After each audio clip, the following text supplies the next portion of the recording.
Oh, rise and shout. It's time for What's Trending.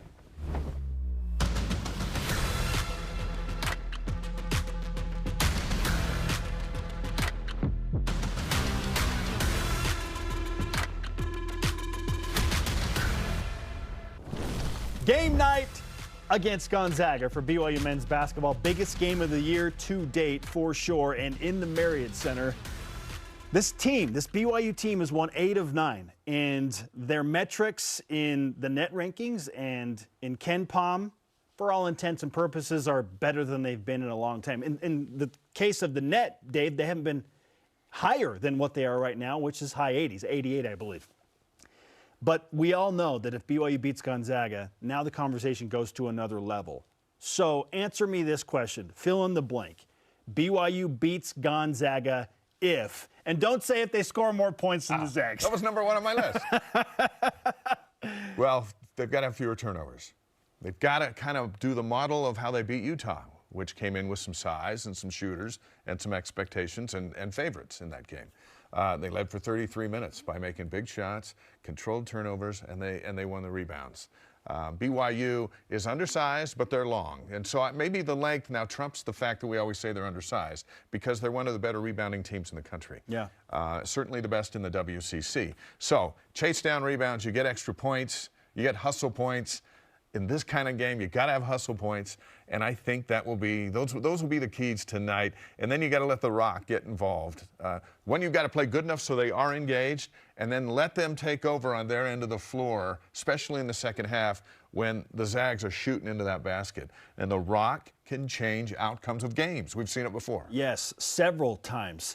You want to know what's crazy in this series between BYU and Gonzaga? One, the Cougars are 6-23 all time against Gonzaga. 6-23. And BYU has more wins in Spokane, 3, than they do in Provo, which is only 2. And then they have the Jimmer game on a neutral site in Denver in the NCAA tournament. That blew my mind, thinking about how many games these teams have played against each other in the West Coast Conference now into the 12th season.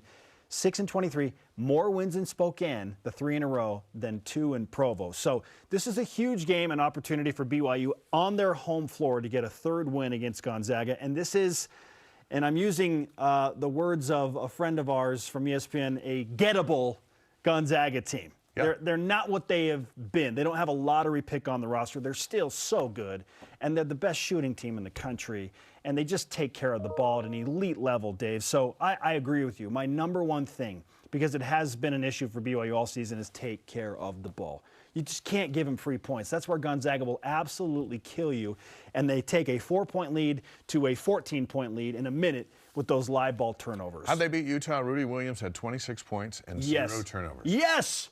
That is the winning formula. And you've led me into my second point, better guard play for BYU. BYU needs Rudy Williams to be big game Rudy, and he's been big game Rudy in the biggest games, right, against Creighton and Utah. Speaking of the recent big games, right. If he can step up and give BYU better guard play along with taking care of the ball, now BYU's got a shot.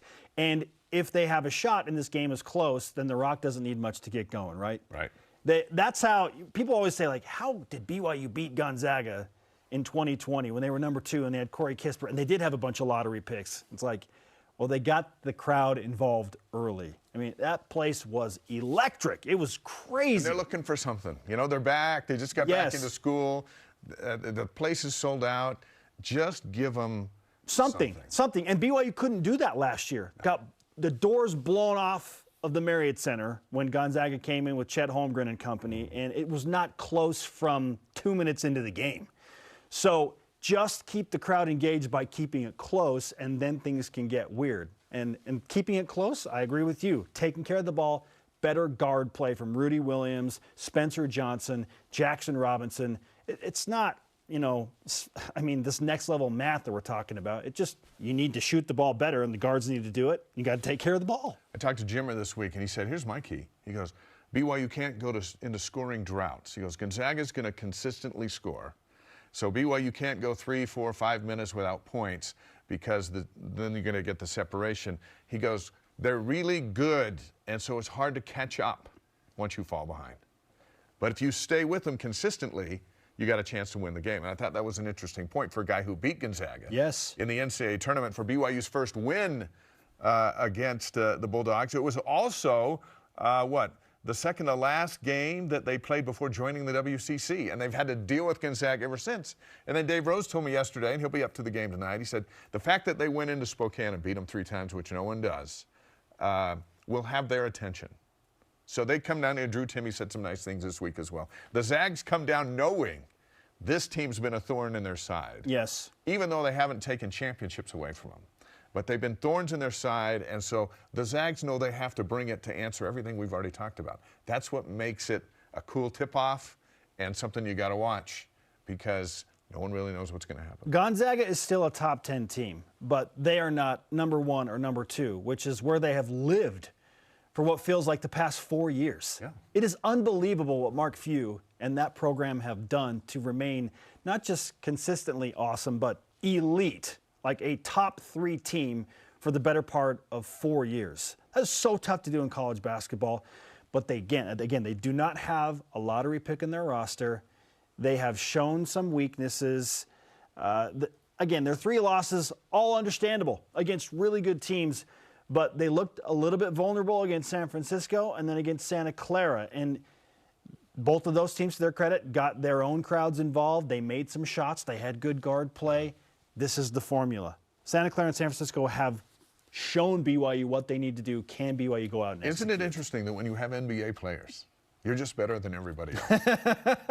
You can go back to Danny Ainge's group and the NBA players that were on that 81 team that went to the Sweet 16.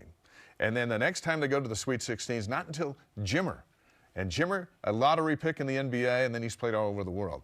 When you get these elite players, it's amazing how everything's just much easier. Yeah.